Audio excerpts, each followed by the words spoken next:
It's time for Fast Five, baby.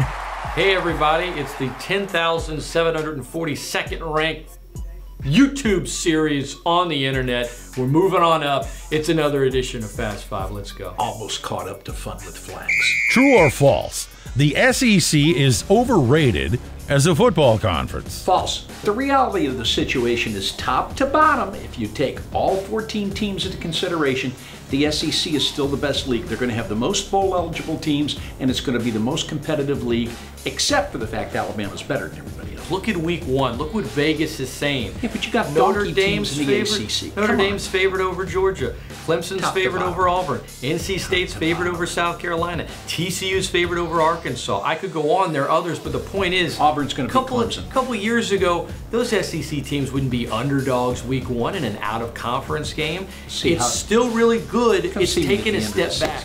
It is slightly overrated. I'll come see you next week.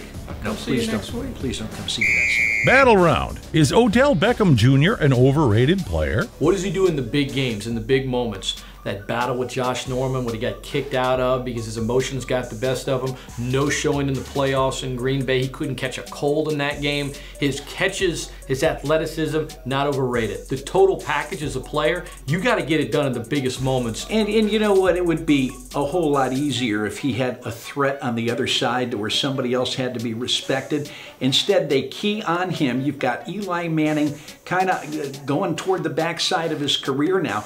I think if there's issues in big games, it's not Odell as much as it is the rest of the club. Donkey round. In 7 seconds or less, which member of the New Orleans Saints stood out most for the right reasons in their first preseason game? I love little running backs from Tennessee. I think the kid's going to be a good one. I like him a lot.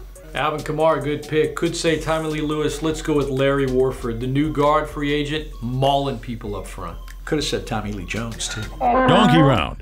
In 7 seconds or less, which member of the New Orleans Saints stood out most for the wrong reasons in their first preseason game?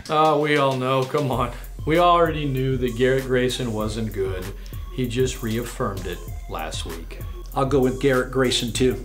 He's done. We kind of figured he was, but now we know he is. Bonus donkey round.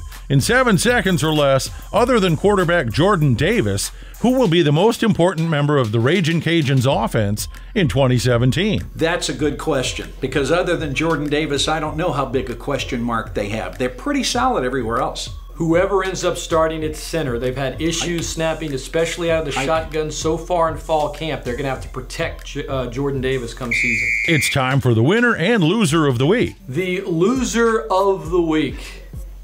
Unfortunately for him, Ezekiel Elliott and all NFL players. Because once again, you can appeal, but who are you appealing to? Unfortunately for players, the guidelines, the vocabulary of the CBA, which you agree to, doesn't really give you a leg to stand on, even when the commissioner hands down a 6-game suspension without any, in my opinion, thorough, credible evidence. The winner of the week, how can you go against Justin Thomas? I mean, the guy wins the PGA at age 24. On top of that, it is his 4th win on the tour this year. Yeah, he's probably going to be the player of the year in professional golf this year. Nice job, youngster. Fast 5+1 this week. We'll see you next week. Thanks for tuning in, ESPN 1520. How come we had 6?